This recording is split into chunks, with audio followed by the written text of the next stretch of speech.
অপূর্ব সৌভাগ্য আমাদের সবার, আপনাদের সবার সঙ্গে দেখা হলো আজকে।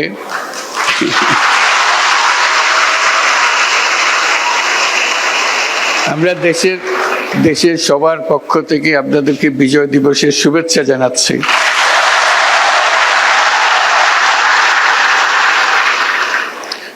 আমি ইংরেজিতেই বলি, অন্যরা বুঝতে পারবে না বলে আপনারা তো বুঝতে পারবেন।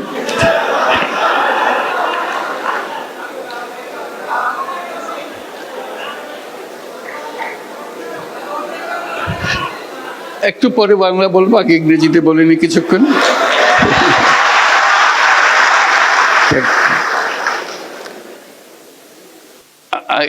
I don't feel I'm awake. I feel like I'm in a dream. Being here.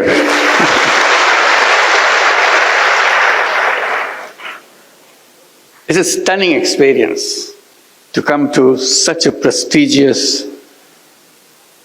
such an influential institution in the whole world. I admired from a distance. In the past, whenever I came, I tried to get a glimpse of Al-Azhar. I just came through just watching from a distance. I didn't dare to enter. I was not familiar where to go. Today you bring me in. I'm here with the students and the faculty and the friends. It's an amazing experience, a lifetime experience for me.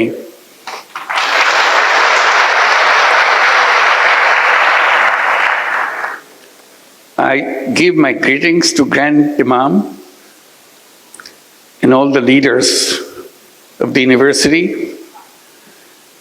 When you are mentioning all the numbers, these are stunning numbers. I come from the academic background.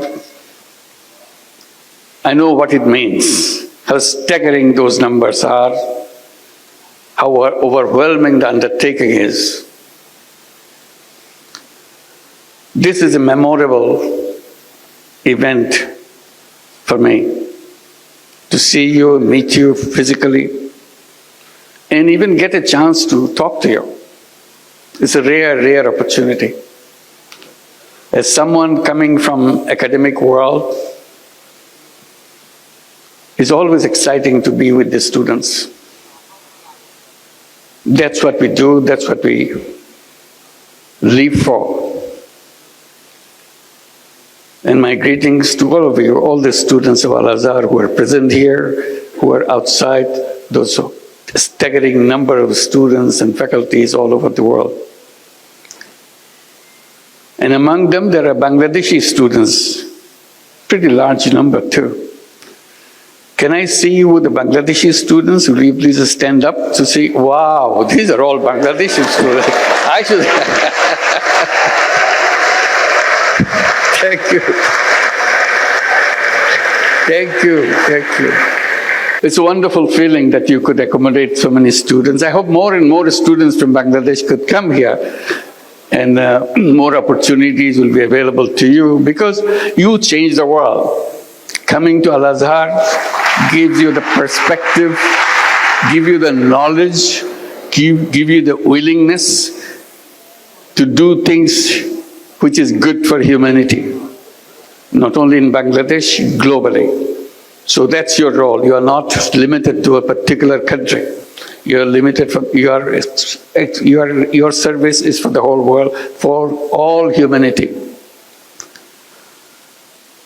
I have to catch a flight right after this, so I have to be brief, and I'll try to share my experiences, what I did as a teacher, what I was trying to do, because this opportunity to interact with the students give me this opportunity to share what my efforts were, initiatives were. My experience in the University of Chittagong began 53 years back. Bangladesh became just independent country at that time. I came back from the United States where I was teaching. Bangladesh today and Bangladesh 53 years back are completely different.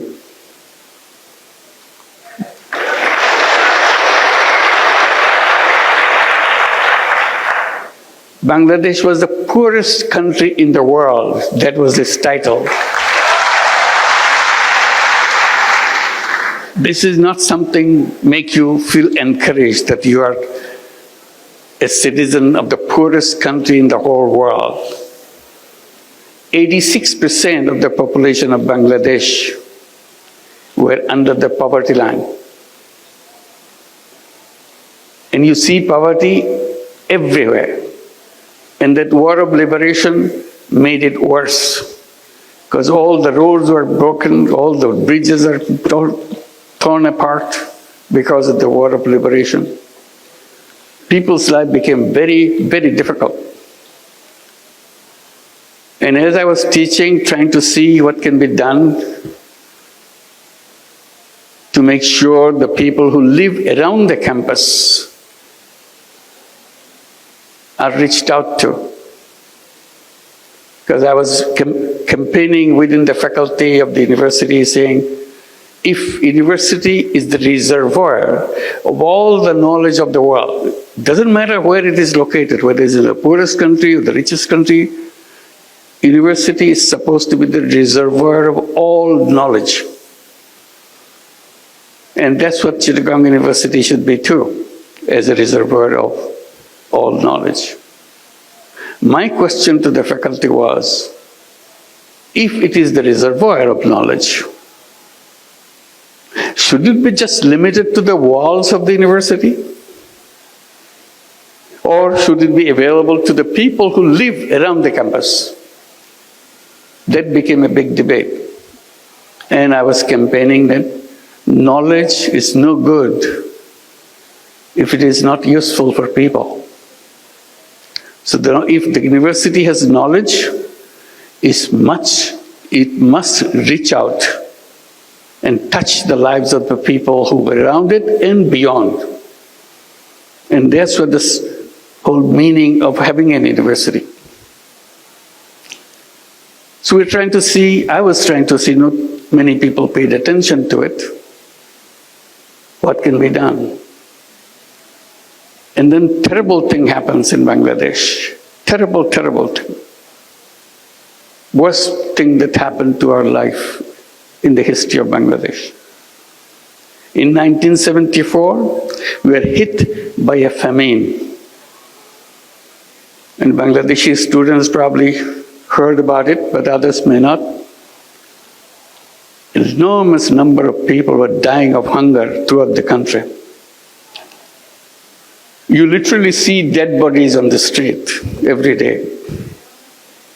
They died not because they had some any disease. They died because they couldn't eat. They didn't have enough to eat. And dying by hunger is the most painful way to die. Death approaches very slowly. The day you die, the moment you die, you cannot distinguish, nobody can distinguish at what point you are alive, at what point you are dead. It's a very slow-moving process. And suddenly, it shocked everybody. That is death by hunger, massive number of people in Bangladesh. And that hit us too in the university. So one of the things I was trying to do, if shortage of food is the problem, people couldn't eat. All I can do, at least try to help the village next door to the university campus do not have shortage of food. So my first effort was to make sure there is no shortage of food in one village which is next to the university campus. So I did lots of different things. Then I saw no matter what I did, there's still a large number of poor people in the village who couldn't afford to buy that food, even if they had the food in the village. So I was trying to see how do you do that. One traditional way, give them charity, give them some money so that they'll get some food. And I was wondering whether there's a good way to do that, because religions, most of the religions say that, give charity to the people for good reasons.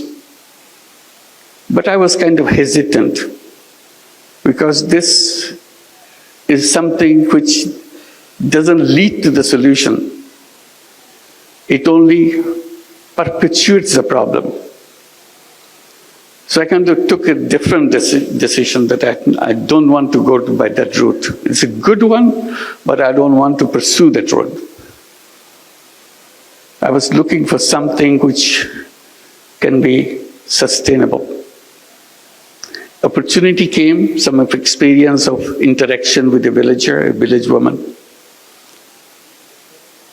And she was explaining how she survives in a daily way. But in her survival process, she had to borrow money from someone to make some stool. And then the lender, which is the trader, gets all those stools to himself and sells in the market. And he gives the lowest possible price for those stools that the women made for them. So she was totally cheated out of the whole deal.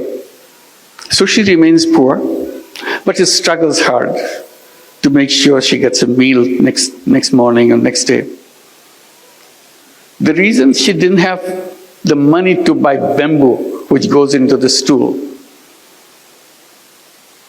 I asked her, how much does a bamboo cost? So she borrowed the money from the trader. She said maybe about 50 cents, US dollar wise, or maybe a little more if you are looking for a good quality. I said, what if somebody gave you that 50 cents as a loan, can you pay it back? I said, of course I can pay it back, because I pay him much more than that. So paying you back is no big deal. I thought about it. Should I give her the 50 cents and let her be free from the moneylender, trader? Or she should continue the same relationship and see what happens. So I did give her the money. But I thought about it. Next morning I came back to her and said, okay, I'll give you the money. The deal is you'll return the money to me once your business is done, and then you can borrow more. So this was the start of something that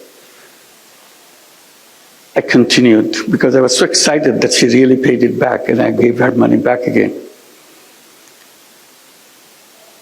So I told the villagers, in the meantime I became very familiar with the village women and village people. I said, if you need money, come to me.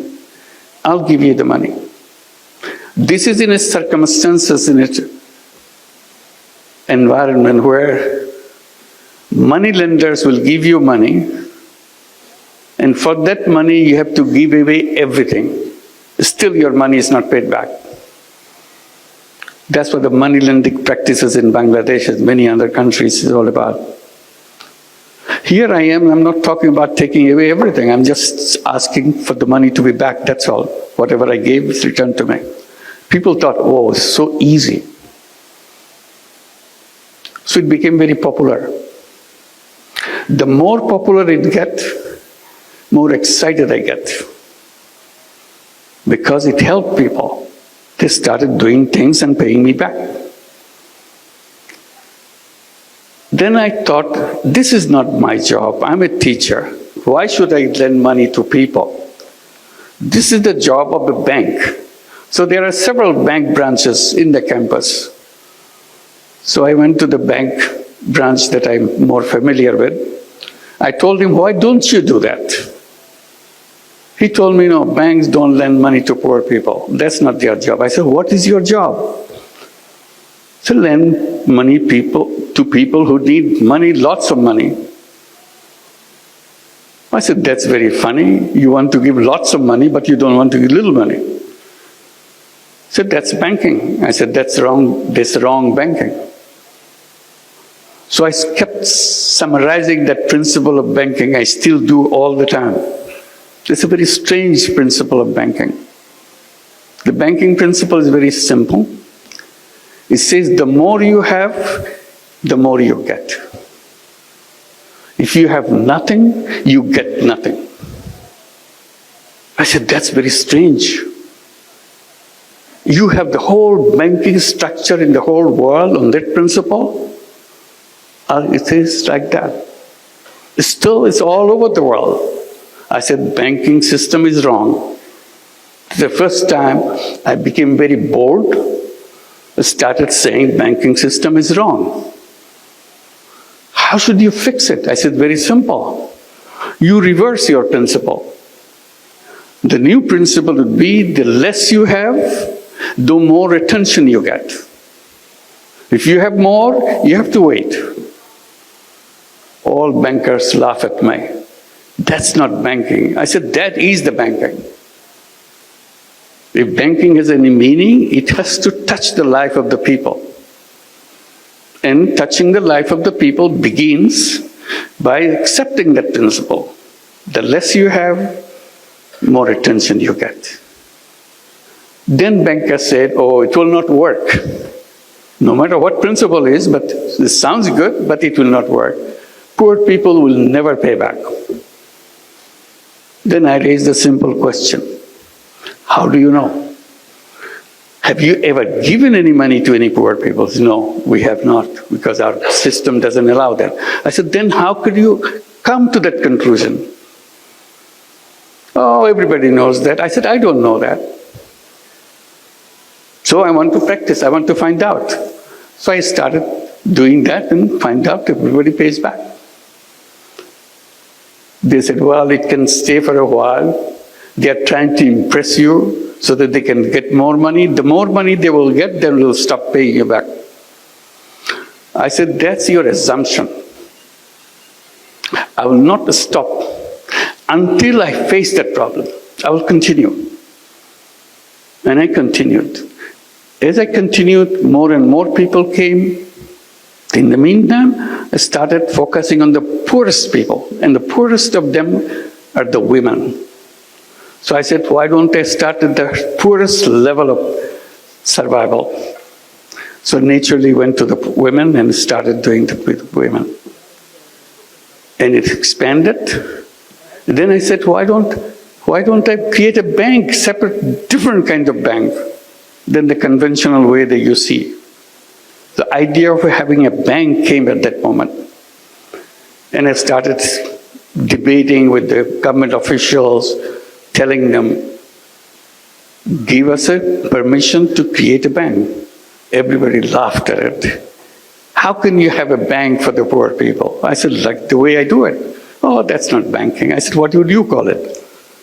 Banking is about lending money and getting money back and running a sustainable organization. It's a business organization. Nobody believed that. Finally, after many years, I got the permission to create a bank. I called it Grameen Bank or Village Bank and continued to expand. And that became the story after that.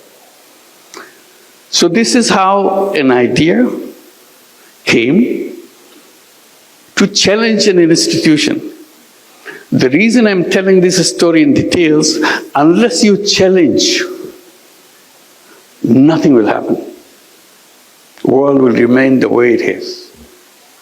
It is the young people, it is the students who can see things more clearly because they are still looking for things. And that's what you are. Looking for things to do. Looking for changing people's life. Looking for changing the whole world. If you stay where you are, repeating the same thing over and over again, the world will remain where it is. And then I came with the idea that I started telling about. I said, not only you challenge, You dream, you imagine. Imagination is a big power. That's very funny. It doesn't cost you anything to imagine. You can imagine anything you want. Imagination doesn't have any limit. But it is the fundamental thing to lead you to change. If you don't imagine, it will never happen. It's a very funny thing. If you don't imagine, it will never happen. But if you imagine, it has a big chance of happening. So I encourage everybody, all my students, people that I meet, make imagination. Imagine things. Things which are absolutely impossible. Imagine that. And if you keep on imagining, it will happen. So while I do the thing in Grameen Bank and people say it will work in Bangladesh, it will not work anyplace else, it started spreading in other countries. It even came to Egypt. We started some programs in Egypt. Many microcredit programs are introduced. It went to many other countries in Asia. The funny thing is, it was introduced in the United States. In 2008, we set up a program called Grameen America. It started in Jackson Heights, New York. Everybody said, no, this is not Bangladesh. We don't have poor people in the United States. You are making us feel like we are some kind of fools. I said, no, you're not fools. You're very smart people. But you don't realize that you have poor people. Because you keep claiming that you don't have poor people. You are the richest country in the world, quote unquote, richest country in the world. That doesn't mean you don't have poor people. Oh no, we don't have poor people. It's a rich country. I said, yes. Then I asked the question, do you have welfare program in your country? Oh yes, it's a very rich program. We have lots of people. We take care of all the people. We give them monthly check every month so that they can buy their whatever their family needs are, so that they can take care of themselves, their children. A check every month, welfare check. I said, you know what? Every family, every person that you are giving a welfare check is a poor person by your own recognition, because they cannot afford to maintain their life on them by themselves. So you are giving them money from the state. They are poor, but you are claiming they are not poor. You are hiding poverty. Anyway, this debate went on, but in the meantime, Grameen America started expanding. Now it works in 35 cities in the United States. It lends out about $2 billion a year.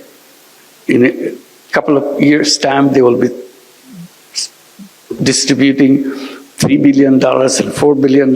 This is the path it is took. And the amazing thing, repayment rate is absolutely near 100%. Never changed. So you challenge something, and people say it cannot work. Okay, it can work in Bangladesh. Bangladesh is a funny country. Anything can go. But it will not happen in any other countries. Now it's all over the world.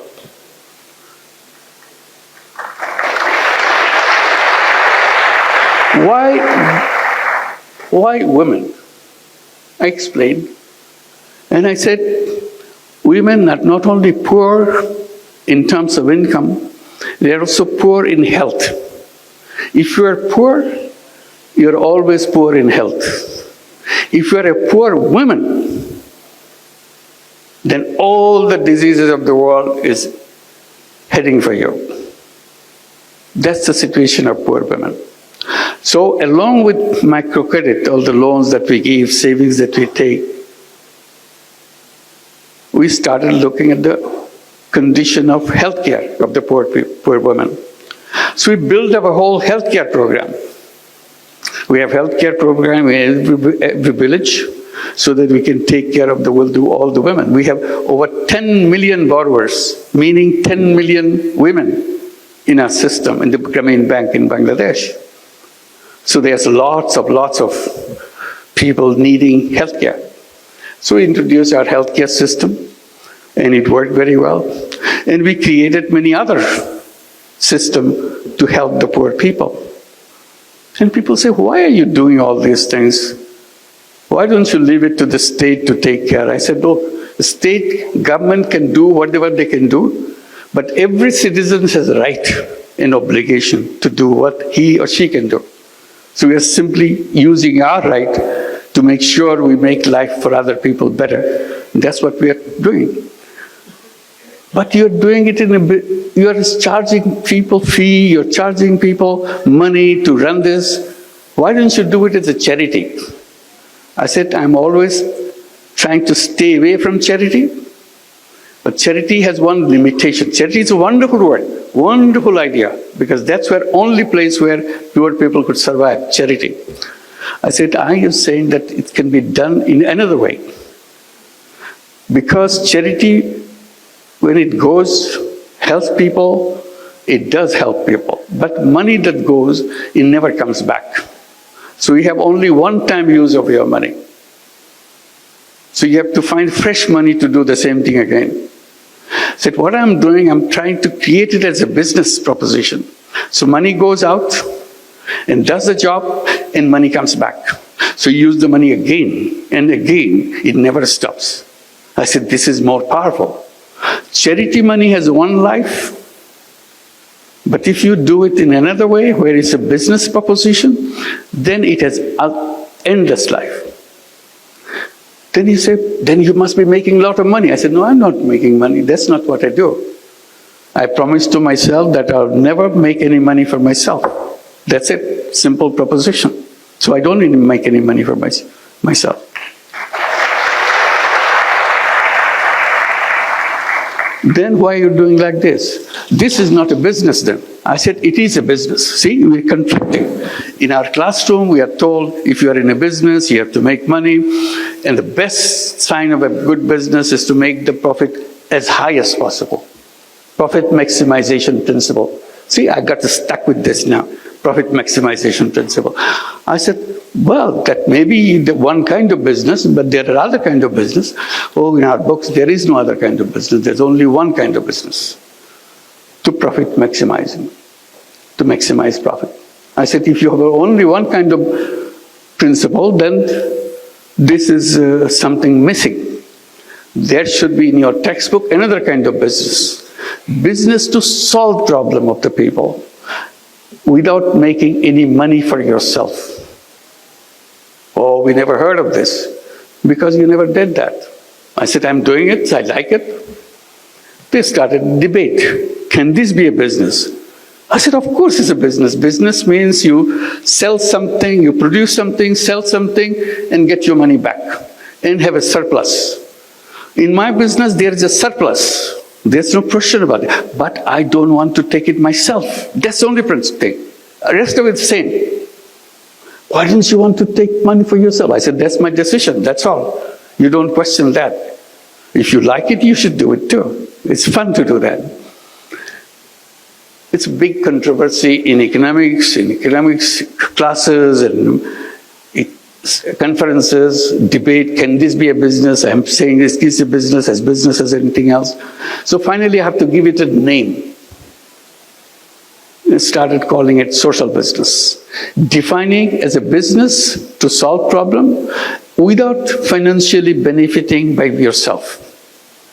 So surplus stays with the business and expands the business. We took this principle and expanded, creating many, many other businesses. And funny thing, we came up with an idea.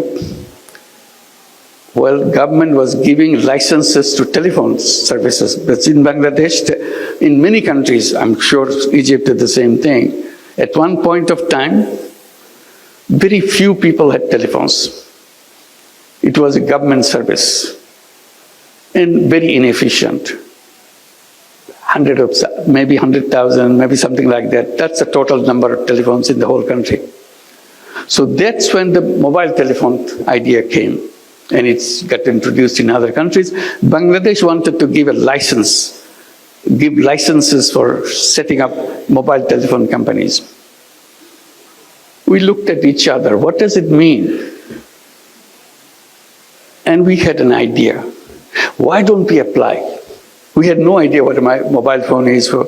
But since government is asking for application, we send an application. We want to have a mobile phone company. Everybody asked, why do you want to have a mobile phone company? You are just lending money to poor people, that's all. Mobile phone company, mobile phone is for the rich people. Very rich people. Because at that time it's very expensive when it came. So I said, well, we have an idea. We want to bring telephone in the hands of poor women. Again, a shocking experience. Why poor women? What do they do with the telephone? I said, we'll figure that out. We explained, government was not happy with our application. They said, why do you want to give money to poor women, telephone to poor women? I said, it's not for her to send messages or start it. At that time, there's no messages, just calling each other. They're not calling anybody. They will allow the rich people in the village to use their telephone and charge a person heavy price. Because that's the first time telephone came, everybody wants to make a telephone call, she will make money. So why should I give it to rich people? I give it to the poor people, the privilege of having the telephone company. So we want to do that. So we created a telephone company called Grameenphone.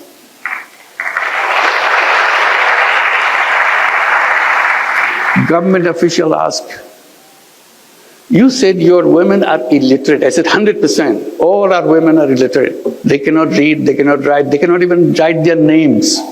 They don't even know what their names are. That's the beginning. Then why are you giving the telephones? Who cannot read, who cannot write? How are they going to push the buttons if somebody says, make a call for me to such and such place? I said, you underestimate poor people.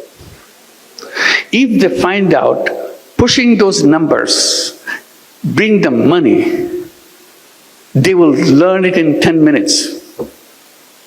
There are only 10 numbers in the whole world. So if those numbers bring money, they are smart people. The poor people are poor, but they are not dumb people. They are very smart people. That's how they survive. And literally they did that. They learned those numbers and became very successful telephone companies by themselves, just selling the telephone service in the villages. We call them telephone ladies of the village. Very soon we had 1 million telephone ladies selling services all over Bangladesh. Grameenphone became the largest telephone company in the country, still the largest company in the country. The reason I'm telling this story is, you have to just twist a little bit. World changes completely. All I did, give few cents lending to poor people. It changed the whole world. Because I stood by it, explained it, repeatedly showed that it is possible, it can be done. And then I bring the mobile phone in the hands of the poor people. Everybody said, this company will never work. That became the largest company. They never had an idea that women and the poor women can be involved in telephones. It dramatized the whole family. She became the most powerful person in the whole village because she has a telephone. You may be a rich person, but you don't have a telephone. Because our company gave only telephone to the poor women, nothing else in the beginning. Now we give it to everybody. So she became very, very respected person, very important person in the village. One lady was explaining to me in those days, saying that, I said, how do you know you're an important person? She said, I know I'm an important person in the village because no wedding ceremony can take place in 7 villages around me without me getting invited. That's the importance. So it's powerful, it gave them power, it brought technology, their children changed. We pushed these children to go to school, we gave them scholarships. From illiterate families, they went to universities, they got their PhDs, many of them became doctors, engineers. I said, there's nothing wrong with the children of poor families. Simply, they didn't have enough finance to go through the school system. After they go to the school system, they're as good, even better. They're topping the class. So it's about perception, how you look at the world, what you want to do with the world. So now I talk about creating a new world. I call it world of 3 zeros.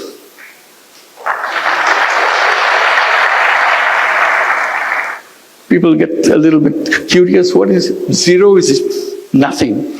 So what 3 zeros mean? It's very simple to remind ourselves.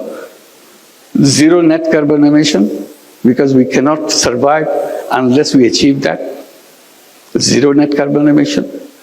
Zero wealth concentration. You know, our countries move forward, like Bangladesh has moved forward in the last 53 years. But where did all this money come? Where did it go? It went to the several people, several families in the country. Bulk of the people is still at the bottom. Their conditions slightly improved, but not what the richest people in the country is. All the wealth goes in one direction. In every system, in every country, wealth gets concentrated in the hands of 10%, 12% of the population of the country, and the rest is still struggling. So I said, that's not right. So we have to address this question of wealth concentration. That's where the social business comes. If you introduce social businesses, there is no wealth concentration because money is not going to one place. Money is just circulating, and you are not taking any part of the profit that you make. So I said the future of the world is having more and more social businesses. Everybody says, social business is a funny concept, it will not go anywhere. Then we see big companies like Danone, like Uniqlo, they are becoming, Uniqlo is a big company in Japan, Danone is the biggest company in France. They became interested in social business. We started having joint ventures of social business with big companies, addressing the problems of the poor people, because company doesn't want to make money for itself. It is only interested in solving problems. So now the social business idea is spreading. We have many, many centers at the universities. They have the social business centers teaching what the social business is, challenging the whole economic system, whole economic framework. I said the root cause of all the problem that we created in the world is what we have designed as called economics, which is a profit maximizing system. I said that world will always be a world which will destroy itself. I said the civilization that we have created now is a self-destructive civilization. It will destroy itself. Nobody can save it. I repeat, this civilization is a self-destructive civilization. Either we'll be hit by all the problems we created, the environment and the climate will kill us, or wealth concentration will kill us. All the wealth will go to a few people on the top. The rest of the people will not have nothing. So that society is not tenable. Unless you are sharing the world, society cannot function. And the last one is zero unemployment. That's very interesting. It came because of my experience with microcredit. I said all human beings are born as entrepreneurs, not job seekers. But economics teaches us, get ready, get a good degree, get a good education, get to the best university, so that you get the best job. I said job is a wrong idea, absolutely wrong idea.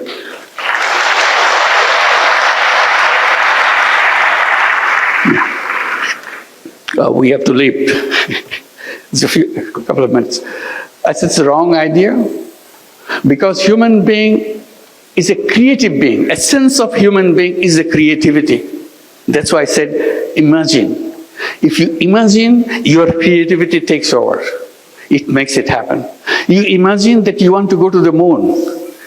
When people were saying we want to go to the moon, everybody laughed at each other. Such a funny idea, human being going to the moon. You couldn't be funnier than that. But it's a dream. When you have a dream, you make it happen. And they made it happen. Now, lots of other dreams are coming up. What is your dream? The best thing any education institution gives to the students is to make him or make her capable of dreaming. If an institution is not inculcating that quality in young people, that institution is not an academic institution. It doesn't serve the whole purpose of being an academic institution, inspiring young people to dream the things that you would like to see. Once you dream, it will happen. So I talk about zero unemployment. I said all human beings are born as entrepreneurs. Job is the legacy of slavery. We don't want slavery. We don't want to be slaves. But the education system forces us to do that because they say you need a degree, you need a piece of paper. Because if you produce a piece of paper, you get a job. I said, I want to create an education system where we don't need a piece of paper. We don't need a degree to show it to somebody. I use the knowledge to change the life of the other people, change the life of any people. That's what entrepreneurship is all about. And entrepreneurship is not about making money. Entrepreneurship is about changing the life of the people. So if you can create a society, create a world of 3 zeros, zero net carbon emission, zero wealth concentration, zero unemployment, we create a new civilization. That's the challenge. That's the task that we have. এই কথা বলার জন্যই আপনাদের কাছে আজকে আসলাম। আপনাদের